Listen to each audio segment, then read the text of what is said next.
thoughts are more spiritual than physical, but they're both, of course. But they're in but it's closer. If a physicist completely denies spirit, you could say, okay, they're studying falling apples and what have you.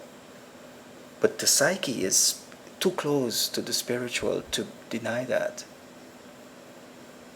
But most of the psychologists are materialistic and stuck in this. So at the deepest levels of that reflexive thought, you get the archetype of the reptile, which is the cold, almost robot. It's almost a little machine, a reptile. And if you look at these insects, at the lowest level, you get the insects as termites and all of these.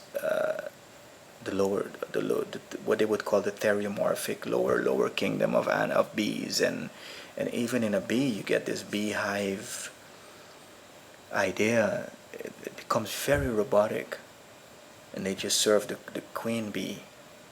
There's almost no choice. There's all the movies of the ant, that in this ant kingdom, that you have this rebellion, and they want to, because they're all submitted to this beehive. And this is literally what happens at the lowest level of the spectrum. Rainbow, which is what the Emerald City is, but masking itself as the City of Light. And then you get the Wizard of Oz is the Dark Lord. And then there's this is where you get the whole idea of wanting this total control, new world order. With at the top you get this eye, which is in the Lord of the Rings revealed as being the Dark Lord, which would be the queen bee at a very reptilian level of consciousness, where there's no more reflective thought, where the surrounding and the other is experienced as totally loose from the observer, which is where you get a psychology of a serial killer. Because what separates us from serial killers is compassion and connection. And the more you go into the higher levels, you get Buddhism, where they don't even want to kill a fly, because they're aware that everything is self. But at the level of the Lord Saurian, if you wish, or Voldemort, or whatever, it's always depicted as this, with this big snake or reptile. Then you get some being that has no connection anymore to the other or the world, and it becomes extremely mechanical. Star Wars, you get this mechanical machine, and a machine has no feelings. So this is then this mainframe thing, which is not even human anymore, is the perfect controller of everything. And there's no feelings, there's no choice, there's no love.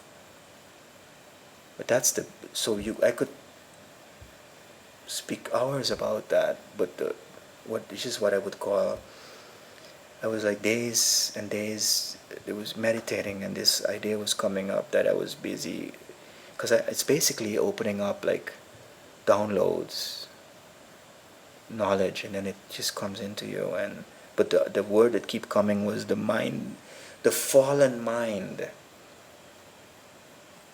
Yeah, because I'm wondering now, why would you choose that? Who wants to choose that, to be surfing something that is completely, no, it has no meaning, it has no feelings for you, you're devout, just almost dead. Exactly. And then you become, according to the reptile, the vampire. Immortal.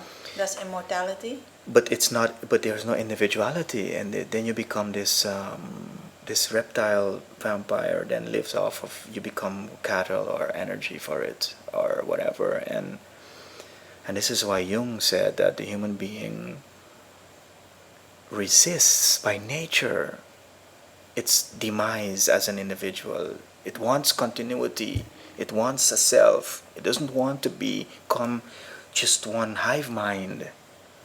You see, and at the other end, you get then, if you wish, the idea of Jesus, which would be the leader that sacrifices himself for the people,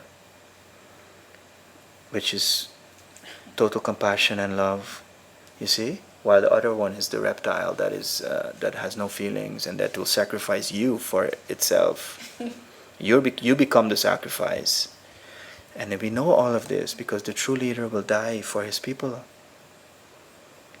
And the other way around, you will be sacrificed for the leader. So why this is so important is that in this form you get really it's not just being, you understand it, you see it. And that's, I think, my work, to not just tell it, decipher, but there's a logic to it, and we all are part of this falling mind. You know, we all reach to reptilian levels of consciousness. We have a reptile brain. So we're part of the Middle Earth is part of a spectrum that reaches way into the underworld and way into the higher world. And this is why you see in this world now two worlds being formed. And one is that world that is very much merging with the Dark Kingdom, which is the whole idea of vampires and zombies and robots and all of that. And then you have the other side where people are really, so you have on this earth now basically human angels walking around, and you have vampires. And these two worlds are merging with the worlds outside of that spectrum. And this is why it's totally traumatic to look at MTV and these video clips, which is all about zombies and vampires and Hollywood, but which is good to study, because it depicts where consciousness is going to, or at